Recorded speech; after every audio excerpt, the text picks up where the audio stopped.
ప్రజలతో మీరు సన్నిహితంగా నడుస్తున్నప్పుడు వారి జీవితాలు దగ్గరికి చూస్తే వారెంతో విజయవంతంగా బాగున్నట్టుగా అనిపిస్తుంది. నాతో చాలామంది చెప్పడం కూడా చూశాను.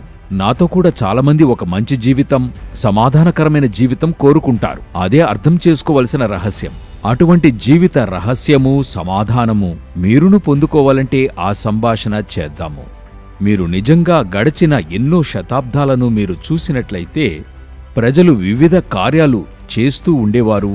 నేనెలా పరిపూర్ణము కాగలను, మంచి వానిగా ఉండగలను, నా జీవితములో ఎలా మెరుగుపడగలను, ప్రజల్లో నేనింకా ఎంత మంచి కాగలను.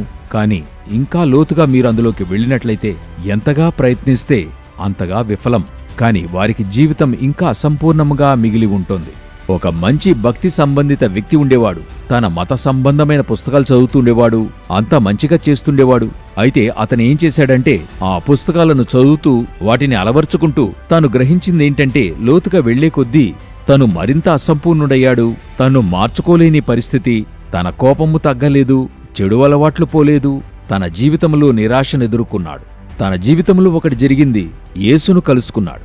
తను తెలుసుకున్నది ఏంటంటే తన జీవితం మారింది. ఇతరులను ప్రేమించగలిగాడు.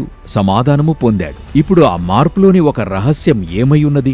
ఆ రహస్యం ఏంటంటే యేసు తన జీవితంలోనికి పరిశుద్ధాత్మను పంపాడు. తనలోనికి వాసమయ్యాడు. పరిశుద్ధాత్మ లోనికొచ్చినప్పుడు తన స్వీయ శక్తితో తాను ఇంతకుముందు చేయలేని పనులను చేయగలిగాడు. ఇప్పుడు దేవుని యొక్క పరిశుద్ధాత్మ శక్తితో నడుస్తూ ఉన్నాడు. ఈ వ్యక్తి యేసును సంధించినప్పుడు తన జీవితం మారింది. ఆ మార్పు అంతరంగములో కలిగి పరిశుద్ధాత్మ చేత సంధించబడ్డాడు. పరిశుద్ధాత్మను గూర్చి ఏం మాట్లాడుతున్నామని ఆశ్చర్యపడవచ్చు. మీకు యేసును గూర్చి తెలుసు. మన సృష్టికర్త ఈ లోకములోనికొచ్చాడు. 2000 సంవత్సరాల క్రితం జరిగిన చరిత్ర. మన పాపముల నిమిత్తం ఆ శిలువపైన మన పాపముల నిమిత్తం ఆయన వెల చెల్లించాడు. మరలా ఆయన 3వ రోజు లేచాడు, పరలోకానికి వెళ్ళాడు.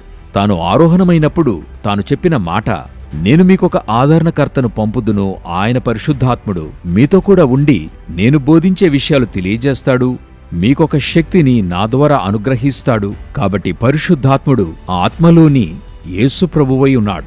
ఈరోజు మీతో నాతో ఉన్నాడు. కాబట్టి పరిశుద్ధాత్ముడు మన జీవితాల్లోకొచ్చినప్పుడు అప్పుడే పరివర్తన జరుగుతుంది. కాబట్టి మీరీ పరిశుద్ధాత్మను ఎలా కనుగొనగలరు?